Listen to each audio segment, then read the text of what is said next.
Hey, what is up guys, this is 3MT Reviews and welcome to the full review of the Nokia One. But before we start, if you're new here, consider subscribing to the channel, it really helps me out a lot. And if you end up liking the video, don't forget to hit that like button. The Nokia One is a 2018 smartphone and yet there's no 18:9 ratio screen. The bezels are rather large and there's no face unlock, not even the native Android one.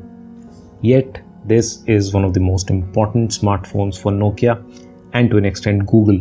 It is after all HMD Global's most affordable smartphone, which is running Google's lightest iteration of Oreo, the Go edition.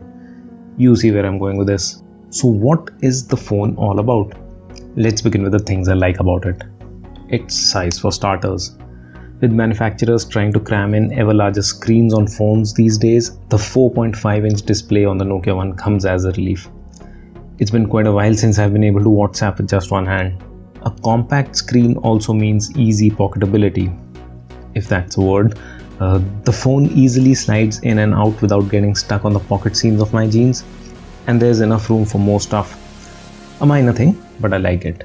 The build quality is great too, especially for a plastic construction that is meant to keep costs down, which brings me to the price. At $54.99, the Nokia One is aimed at the bottom end of the smartphone market, and the best way to look at the Nokia One is by keeping one's expectations realistic. And by realistic, I mean low. That's when you really begin to appreciate it for what it is. You get a basic, no-frills version of Oreo that only takes up about 3 GB here. So you can make the most of the 8 GB storage on this thing. Then there's the Go apps to go with it. Pun not intended here. The Go apps are smaller in size and lack some features of the full-size apps. And they're a bit of a hit and miss here. Maps Go, for example, runs on the browser and you can choose to use the light pages to save on the data consumption. And then there's YouTube Go.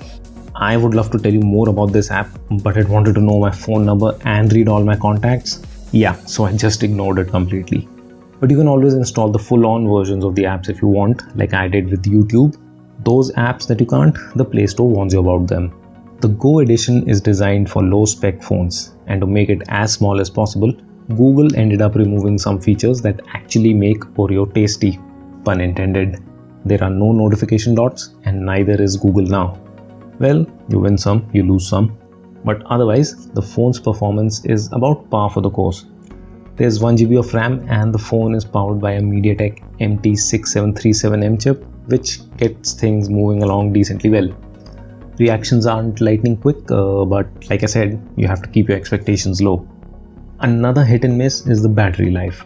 With my light to average use, I managed to squeeze out a screen on time of about 3 hours 17 minutes. Which is about a day and a half worth of juice from the 2150 mAh battery.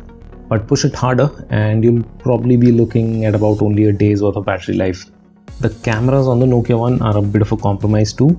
The main 5 megapixel camera does an okay job in bright light and just gives up in anything less. There is an HDR mode that helps with the dynamic range, though you have to be careful about ghosting in the images.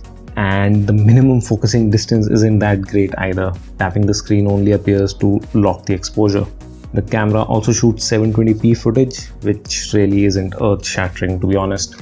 And like most new phones, there's 4G VoLTE here, and there's a marked difference in the high definition calls over the regular ones. Hopefully more service providers will be bringing in VoLTE in India soon. All things considered, for Rs 54.99, the Nokia One isn't the best value for money phone out there. The competition includes the Lava Z50, which is about $1,000 cheaper and runs on the same Oreo Go edition as well.